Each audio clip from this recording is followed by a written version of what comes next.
Toyota and Lexus have been criticized a whole lot lately due to their lack of innovation on the electric vehicle front.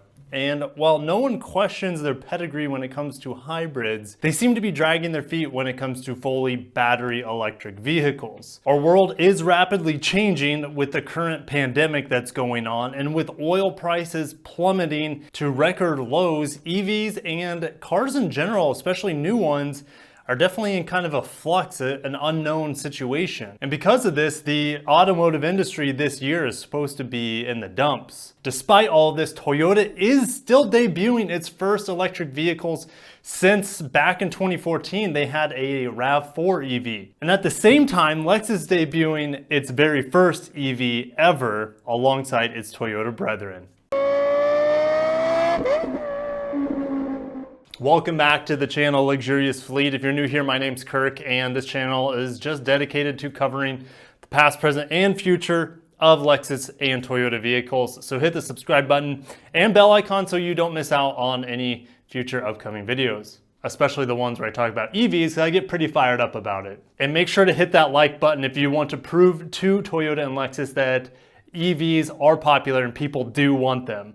Over at Gazgoo.com, everybody's favorite Chinese automotive news source, Toyota's 3 battery electric vehicle models to go on sale in China in late April. The upcoming advent of 3 models involves the CHR EV, Izoa EV, and of course the Lexus branded UX300E. I talked a lot about this first ever Lexus electric vehicle on my channel, and we will be diving a little bit deeper into it today. And it is set to hit the market April 26th. So at the time of this recording, that's just 5 days from now. And here we have the UX300E in Nori Green. Now this is a very bizarre build that they're doing for China. And the reason is it has fog lights. And you're saying, well, fog lights, how hard is that to get? Well, in America, fog lights are very hard to get.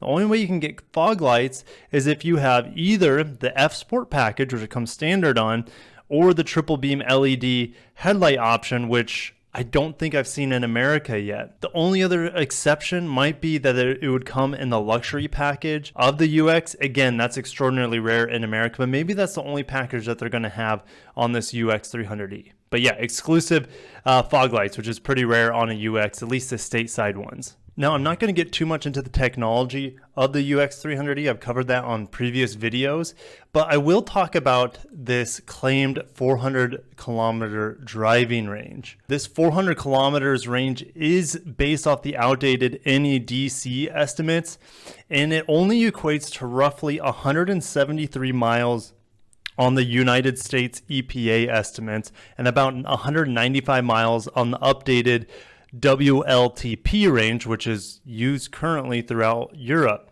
And why Lexus is touting the outdated NEDC standards, which haven't been used since 2018, I don't get it.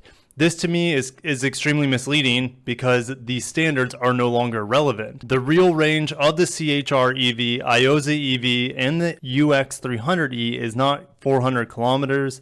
It's closer to 312 kilometers on the WLTP and 278 kilometers based off of the United States EPA, but we don't use kilometers in the United States. That's why I mentioned the 173 miles earlier. Still, even at these more realistic numbers, these vehicles would provide more than enough range for the average commute, even in America. Not gonna lie.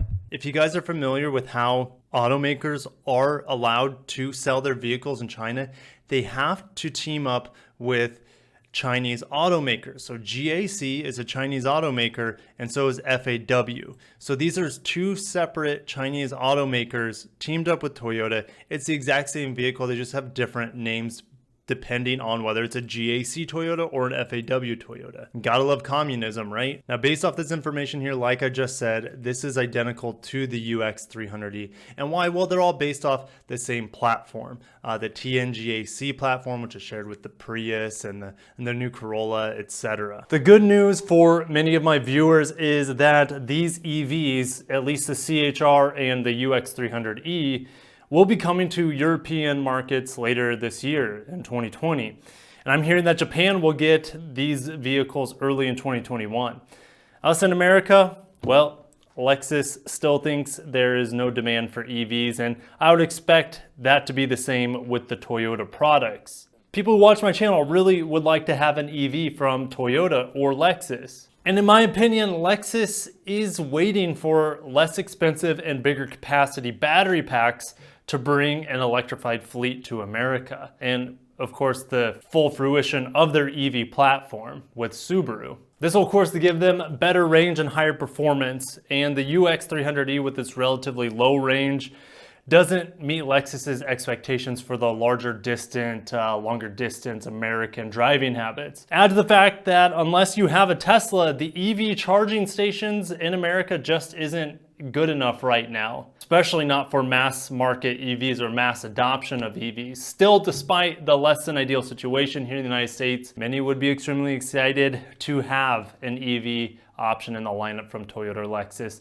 even if it's a small UX, even if it only has 173 miles of range. This would be an amazing city commuter, and Americans will never get to see it. And I've talked to so many owners of Lexus vehicles and fans of Lexus that they're not going to get another one until there's an electric option, a fully electric option. And the longer Lexus waits to make their fans and customers wait for an EV option, the better the chance those customers are going to look elsewhere. Well, luxurious fleet, I think that's about it, and I'm done ranting about the lack of Toyota and Lexus EVs here in America.